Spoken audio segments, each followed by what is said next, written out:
What is up, and I welcome each and every one of you back to a brand new Civ 6 or Civilization 6 video. Hope you're all having fantastic days, and if not, hope I can make your day just a little bit better. But today we are going to be finishing the Civ 6 or Civilization 6 tier list. I did 20 civs the first time. I have to do 26 now, probably actually 30 if I'm being completely honest, if I'm ranking every leader. So I'm not going to go as in-depth as last time. I want this video to hopefully be under or around 30 minutes. So yeah, as always, let me know what you guys think. Leave a like and subscribe if you do enjoy, and let's start the video.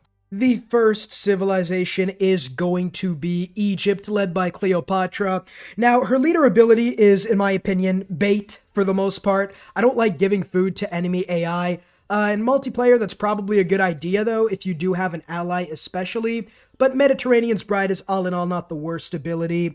The Wonder bonus, you do need a little bit of luck for it, but you should have enough rivers, for a couple of the wonders. Aside from that, the Mariano Chariot Archer is great if you have production, but it's just too expensive in my opinion. Sphinx is great for religious victory, but her abilities are a lot weaker due to her being an original civ, and nothing really stands out for a victory type aside from maybe culture. So, yeah. All in all, I am going to go ahead and put her in the C-ish tier. I think she's a little better than Mansa Musa, but that's about it. The only changes I do is allow her to bring back culture from trade routes, as well as a cheaper unique unit. The next civ summoned to the council, where there's only one person on said council, is going to be Pericles. Pericles, I think, is a little better than Gorgo. His leader ability is great synergy with the Acropolis and Plato's Republic. Aside from that, don't really bother with the hoplite if you are Pericles. It could be decent on Gorgo, but it's just usually not worth it on Pericles. The more city-states you have in the game, the better Pericles is, and I just have to say it again, the Acropolis synergy with his unique ability is going to give you insane amounts of culture. All in all, I am going to put Pericles in the B tier. I will put him ahead of Scotland. He does really, really well with a culture victory, making a lot of culture, and honestly, I wouldn't really change him up too much because he isn't, like, overbearing or anything. The next civ we're going to be talking about is Catherine de' Medici, Black Queen to be exact. Now, the leader ability is pretty solid, especially if you can get a bonus early on and get the +3 combat strength. Aside from that, Grand Tour is limited, but is really good when you do get to the mid-game. Aside from that, Garde Imperiale is a really good unique unit, especially if there are multiple civs on your continent, and great general points are nothing to scoff at. Sheer Chateau's kind of like the Sphinx in a way, but it gives gold instead of faith. There's really nothing wrong with her, but she doesn't have anything that stands out too much. Diplo visibility doesn't really matter on deity because you're always going to be lower for the most part. It could be great on multiplayer though. You can't really use Guard Imperials for the culture victory, although you can use them to knock out a couple of opponents, and her spies are amazing. That's probably what stands out about her. All in all, I will put her in the B tier again, just below Scotland in my opinion. Pretty decent civ, and again, would not change anything about her. The next civ on the chopping block is John Curtin of Australia. Now, his citadel is a little bit RNG because you do have to get someone to declare war on you or for you to liberate a city, which isn't all too likely. He has amazing housing and adjacency bonuses, though, that literally let him do any victory type with some sort of proficiency, aside from maybe domination. Aside from that, the digger doesn't require oil, so never mind that domination remark. The outback stations are amazing, but again, they do need a little bit of luck in order for you to make the most use of them. He's really great at everything, especially with adjacency, and if you could just get a couple breathtaking tiles, you could definitely skyrocket your game. All in all, I am going to give him an A tier ranking, in my opinion, right above Bull Moose Teddy. They're fairly even. I'd fix him by having it so that land down under doesn't give you housing. I think that's a little bit too broken. Time for the next civ, one of my favorites, Suleiman of the Ottoman Empire. Now, the Ottomans have amazing abilities for just one victory type, that being domination. Ibrahim is the big daddy of all the governors, amazing promotions, civ ability is insane, he gets loyalty and amenities, which is all you really need for a domination victory. The Great Turkish Bombard also gives great production, and your siege units are going to be unstoppable. Grand Bazaar is pretty decent for economy, the Barbary Corsair is really only good on water maps, but it's still a decent unit. The Janissaries make you and your enemy wet your pants for different reasons. It's the best unique unit in the game, maybe second. It's stronger, cheaper, with a free promotion. Not versatile really, but without a doubt they are one of the best domination civs in the game. They literally have everything you could ask for. There's no question in my mind, Suleiman is definitely S tier. He's ahead of Nubia and Alexander, and I think I'm going to put him ahead of Jayavarman, in my opinion. Jayavarman gets bonuses to culture, but Suleiman literally gets everything. Loyalty, amenities for domination. There's a lot of changes I'd make. Remove the amenity bonus. Make Janissaries as expensive as musketmen, remove the free governor title at musketmen technology, and have 25% towards siege instead of the 50%. Japan is the next civilization, the Hojo Tokimune. Divine Wind's pretty much a meme ability, unless it's an archipelago map, but the theater and holy site bonuses are pretty solid for culture and religion. He has the most consistent adjacency bonus in the game because you just have to place districts next to each other. The samurai is amazing, but you need to go for culture and science to make the most use of it, really. The electronic factories is really a meh ability. They're the most versatile civ, in my opinion, in the entire game, but they don't really specialize in anything. In my honest opinion, I'm going to put them in the A tier. I think I'll put them in the same tier as Bull Moose Teddy and John Curtin. You know what? I'll do it alphabetically. We'll have Bull Moose, we'll have Hojo, and then we'll have John Curtin. All three of these guys are pretty much the same level. They do have some drawbacks not being an S tier, but they are still top of the cream of the crop. Korea is going to be next, led by Seondeok. Now, Korea is a really good civ. Hwarang is a massive ability, but you do need some time to scale it up. Three Kingdoms is great, giving you science and extra food, and Siawan is one of the best districts of the game, allowing you to make use of rationalism as long as no districts are nearby. The Halakha is just a bad unit, don't build it, but the one problem they do have is not having production for a science victory, which is what they are based around.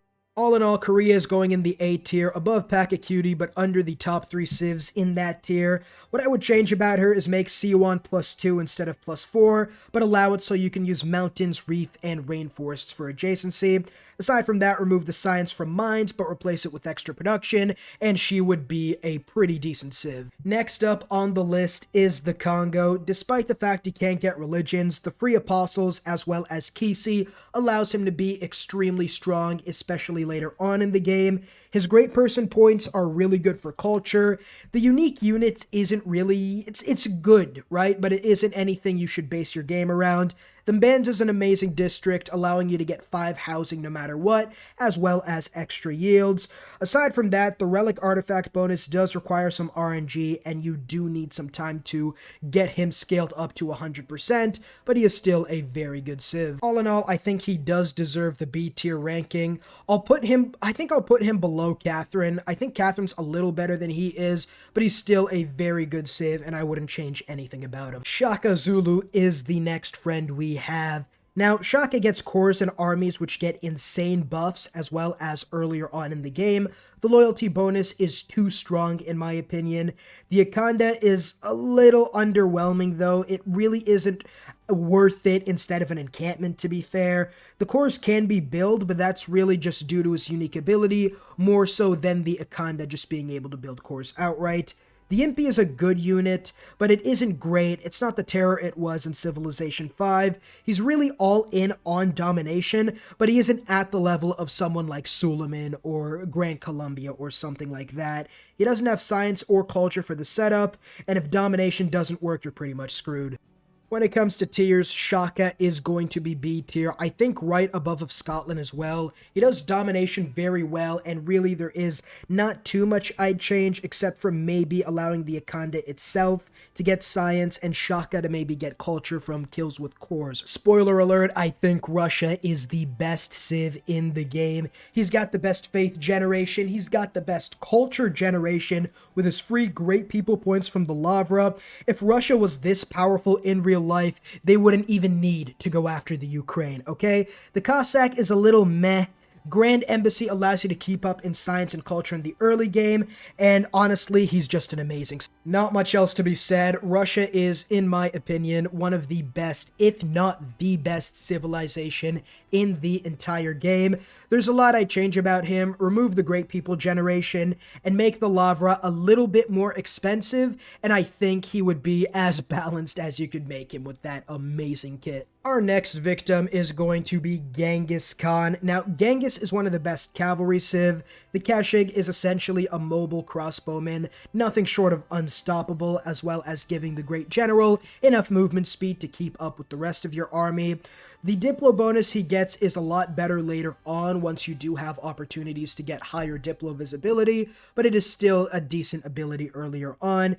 Let's keep this short and sweet. He's going to be in the lower end of the A tier in my opinion, maybe a little close to B tier. He really is fairly balanced. The one thing I'd change is maybe make the Keshigs a little bit weaker. Quick reminder, if you are enjoying, feel free to leave a like and subscribe. It does help me out a ton, and you won't miss any future content. But next on the list is Cyrus. Cyrus is a good civ. The Immortal, in my opinion, is a great unique unit. Satrapies are probably a great trade route unit. Free trade routes as well as culture for roads, nothing short of incredible for him. Fall of Babylon is really where he makes his money's worth. Loyalty and movement speed after a surprise war, easiest bonus to get and is very effective. All in all, I am going to put him right in the middle of the B tier. A little better than Catherine. I think a little worse than Scotland, though. He's a great civ, honestly, and there is really nothing I change about him either. Canada is our next civilization. Last Best West is really a little bit later oriented than someone like Russia's abilities, but it does end up being a little better than Russia later on. Aside from that, the Mountie's pretty dope. You get free national parks, which synergizes well with Canada. The ice hockey rink's amazing, especially near entertainment complexes. The Four Faces of Peace is really unique, but it helps you since you can't get declared war on deity. AI is too stupid to cast as Belli. Aside from that, the Diplo generation really does help him out. Tier list wise, Canada is again going in the B tier. I think they're a little better than Pericles, not as good as Wilhelmina. They're really, actually I'll put them under Pericles. Pretty strong civ, and again, nothing I would change about him. Pound Maker really does the opposite of his namesake. He gets pound on deity. I don't like him. He gets favorable terms, but it really is RNG depending on how much camper pastures are nearby. The Nikita is pretty underrated. I'll say a trade route and a free trader in pottery is pretty good, but it just one free trade route doesn't really make up for his lackluster kit. The Mikiwa might be the best unique improvement. It's definitely a very good one and carries everything else.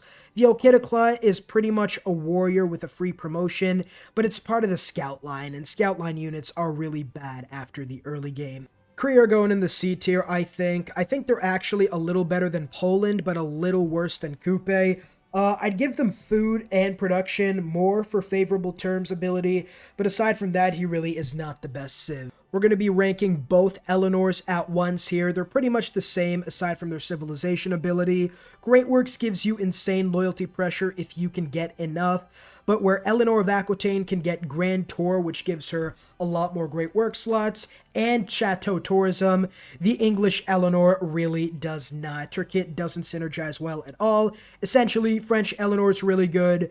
Eleanor of England sucks completely. We'll rank both Eleanors here. Eleanor France is getting the B tier. I'll put her, I think, a little bit above her French counterpart, but below really everybody else. Eleanor of England, aside from that, is probably going to be worse than Tamar, I think. It's just the ability doesn't really work for what England is trying to do, and England itself isn't really the strongest civ in the game, so that doesn't help. Next up is going to be Pedro of Brazil. Now, Pedro has a couple of really unique abilities. The Great People cost is good, but it requires you to set it up fast. Get those districts out ASAP. Amazon is his best ability. If you're in rainforests, you are going to be getting a lot of adjacency yields and appeal. The battleship is good on a water map, but I personally never use battleships, so I will admit it's unlocked earlier as well as a lot stronger than a regular battleship. The unique districts are pretty decent, especially late game when you need the Great People points. Brazil's tier is going to be in the A tier, a very strong civ. I think his versatility puts him ahead of Korea, but well, I'll put him below Korea, but he is ahead of the last two. A very strong civ. I'd give him 10% refund of Great People points instead of the 20% he gets now to fix him. We're going to be ranking Gatarja next. The free early Pantheon she gets is really good and allows you to get religious settlements if you want it. A great ability allowing you to naval purchase faith units. Aside from that, you do need to settle on the coast to make her other abilities work, to get the amenities and the extra adjacency. Jong is pretty strong, especially in formation, although I don't know how many units you could have in a formation. The Kampong is pretty dope. It's really good for naval games. All in all, she's probably A tier for a archipelago map. Latoro of the Mapuche is next on my list. HIJKL, there he is. Now, 10 combat strength is pretty game-breaking, but you need the enemy to be in a golden age. Aside from that, Tokui is amazing if you can capture a couple of cities. The culture boost as well as production and experience towards combat units will let you build a very fast army and get you actual armies a lot faster than usual. Malone Riders are pretty great, especially when pillaging, but their unique improvement just sucks in my opinion. Mapuche's tier, I was going to put them in the C tier. I think they'll go B tier, a little bit ahead of Gilgamesh. I do think they need a little bit buffs though, like let him take cities that have positive loyalty, because even if you pillage using his abilities, if the enemy has net-wise positive loyalty, it really doesn't matter how much you're going to pillage. Sweden is next, led by Christina. Her abilities are very good, but they take a long time to come online. No early abilities means she's probably the weakest early game civ in the game, aside from Mansa Musa, but when you do get great works, her great theming bonuses, as well as the Diplo favor for Great People points, is really, really nice. The Carolean is dog water, honestly, maybe even sausage water if there is such a tier. Never build that unit, even if you're going for a domination victory. The unique buildings synergize really well, giving more slots as well as more culture and tourism.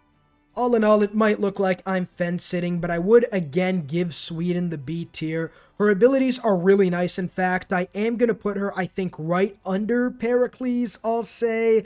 I think so. It takes a while to get online. She doesn't have Canada's defensive bonus, but if you can get to the mid-game, your abilities will allow you to skyrocket and take over the game. Dido is next. Now, Dido's kind of a weird civ. She gets a really easy ancestral haul thanks to her production for government plazas and their buildings inside of it. And the Kothon gives her production towards settlers as well. That's it. Like I know there are other abilities, but that's all she's really good with. The trade route capacity is only +3, which isn't too big in the late game. Aside from that, the writing Eureka is usually pretty easy to get. The loyalty isn't really going to make too much sense, even in an archipelago map, because you're not going to be on the same continent. The Byreme is a decently strong unit if galleys were anything above dog water. So all in all, 2 decent settler abilities, but not much else. The only reason I am going to give her a C tier and not a D tier is because settler production is honestly pretty amazing. Her other abilities can be used in specific circumstances, so I'll put her, I think I'll actually put her in the higher end of the C tier. That settler bonus will allow you to colonize a lot faster. It's raid boss time. It is Scythia time. Now, Tamiris has amazing abilities. Probably the big mommy in Civilization 6. Killer of Cyrus is amazing. The combat strength towards wounded units and the heal is so much. 1/3 of your health. Aside from that, People of the Steppe is again, oh lord, they're coming. The Scythians are coming. Double light cavalry units should not be taken lightly. Saka Horse Archer is essentially not a unique unit because I don't know when you should build it. Maybe for Aeroscore, but that's about it. And the Kurgan can be pretty good to get your Golden Faith up. All in all, her abilities are amazing. I'm going to put her I'll put her in the S tier, a little under Alexander. She can really only do domination, but she does that so well, I have to give it to her. I'd make her heal maybe 10 HP or 15 instead of 30 to balance her out a bit. The biggest recipient of the April update, Peter of Spain, is next. Philip II of Spain is next on our list. I always get those two mixed up. Treasure Fleet is now an amazing ability. The trade route bonus gives you a lot of genuinely everything. Conquistador is decent, but you combine that with his ability El Escorial. If the enemy civs aren't following your religion, you're going to have the easiest time of your life for a domination victory. The mission can be really good. His only problem is the fact that he can't really found a religion, and he does require multiple continents to colonize and make use of treasure fleets. Spain would be S tier if their abilities were a little bit more reliable, but since they're not, I'll put him in the high B tier. I think he is better than Wilhelmina. I'll put him ahead of Wilhelmina, but under Hungary. In fact, I might actually just put Hungary in the A tier because that's how good levying is. The Thunderbolt of the North, Harold Hardrada, is what we're talking about next, and he pretty much is a Thunderbolt because he has one good phase and it's over just like that. The Viking longship is really only good in the early ancient era. His pillaging is really good, and if you go for a pillaging run, he is probably the best civ, but you're not going to win a domination victory on him, honestly. The Berserker's pretty great now. The combat strength negative only works with melee attacks now, so that's pretty nice. The movement speed is great as well, and the Stave Church is pretty decent. All in all, I am going to put Norway in the low B tier, ahead of Gilgamesh, but below Latoro. I think that's a good spot. Saladin is going to be next. Now, Arabia is another decently strong civ that is very underrated. The warship building is extremely OP, 10% science and culture for what will probably be like 30 total faith. You get a free religion with Last Prophet. Science is amazing. The Madrasa gives you insane amounts of faith. Pair that with Void Singers, you're going to win the easiest science victory ever. Mamluks the only thing that's kind of meh, but even they are a pretty decent unique unit. All in all, Arabia is most definitely an A-tier civ. Their bonuses are just so underrated. I'm going to go ahead and put him right... I'll put him under Genghis, I think. He's good, but I don't think he's better than everyone else. What I would do for him is make warship buildings 50% cheaper instead of the 90% cheaper. English Victoria's next, and she is a little bit better than the Eleanor counterpart. Pax Britannia giving you free melee and free naval units is extremely strong. The trade route capacity is also great. Workshop of the World lets you accumulate strategics earlier, and lots of good stuff with industrial zones. The unique units are decent depending on the map. In a continent's map, the Redcoat and the Sea Dog will be at their fullest extent. They're good for multiple continents, like I said, and the Royal Navy Dockyard makes their navy a lot better than normal. Victoria's going to get that nice B tier. I'll put her, I think, right under Latoro. It really does depend on the map. Archipelago and continents, she's probably a B tier, but on a Pangea, she's probably no higher than C tier, maybe even D tier. Lady Six Guy is going to be next on our list, if I can obviously find her. There she is. Now, she has some really good abilities, but the restrictive settling, negative 15% to all yields, is almost not worth it at that point. The free builder helps, especially if you can get a second with Ancestral Hall. She gets great gold generation. The observatory is decent, but you do need plantations nearby to make it good. Aside from that, she is a pretty run-of-the-mill average civ. Gonna have to go ahead, and I think I'm gonna put her ahead of Gilgamesh in the B tier. So many civs in the B tier, but I guess it's in the center where they're supposed to be. The next new frontier pass civ we're gonna be talking about is Simon Bolivar of Gran Colombia. The Comandante Generals, as well as a great general. 10 extra combat strength just for existing is amazing.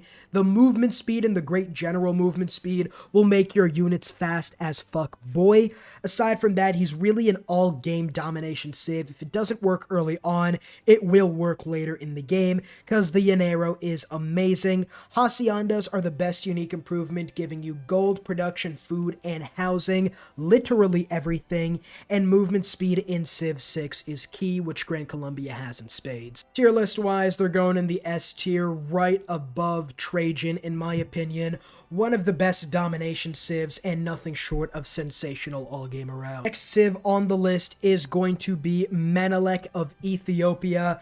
Council of Ministers is amazing, especially when paired with Void Singers. Great singer synergy. He gets amazing faith, but he uses that for other victory types. Rock-hewn churches give tourism. He could buy archaeologists and museums with faith. His faith turns into science and culture. He really uses faith for everything else, which is great. Tier list-wise for Menelik, he is going to be going all the way up in the A tier. Where exactly? I'm putting him right at the top. This guy's got the best hat, but when it comes to gameplay, what I would do is let him receive 5% science and culture from faith, and limit the amount of tourism you get from rock-hewn churches. Now here comes the most surprising civ on the list, Catherine Magnificence. You might be asking, TheCivLifeR, what's so surprising about her? You'll see in a minute. Her France abilities synergize really well with her new abilities. No more Diplo favor, now it is court festivals all the way. The culture from luxuries are nice, but court festivals have single-handedly won me culture victories. That's really all I have to say about Catherine, honestly. She just gets court festivals, but they're so strong, I'm taking an already B-tier civ, and I'm forcefully shoving her up in the S tier. I'm actually gonna put her... I'll put her right under Jaya Varman, I think. Jaya Varman might be a little better, but Catherine is in that same boat with him. And I'd have it so court festivals are obviously weaker. Unlike his Magnificence counterpart, Rough Rider Teddy is extremely underwhelming, aside from maybe his color, which really doesn't make sense. But Roosevelt Coralory, the 5 combat strength is great early game, but if there's no civ on your continent or it has a couple of cities, you're not going to find too much use for it. You'll be able to get a lot more city-states than you would normally, but you need trade routes for that, so you sort of have a delayed envoy generation, if that makes sense. Aside from that, his abilities are really all over the place. Founding Fathers diplomatic. The wildcard slot is nice, though. Rough Riders is domination cultural on your continent, obviously. Film Studios cultural. P-51 is domination. Roosevelt is domination diplomatic. He's really two all over. I'm going to be putting this man right in the C tier. I think above of Dido, but his abilities don't make too much sense, in my opinion. Byzantium is the next civ we're going to be talking about, one of the best domination civs. Free heavy cavalry from hippodromes and arenas and stadiums and zoos. You see where I'm getting at? Tagma gives a great general bonus, making them one of the best unique units in the game. Dromans really are only good for water maps, which you don't want to be playing with Basil, so they're kind of a side factor.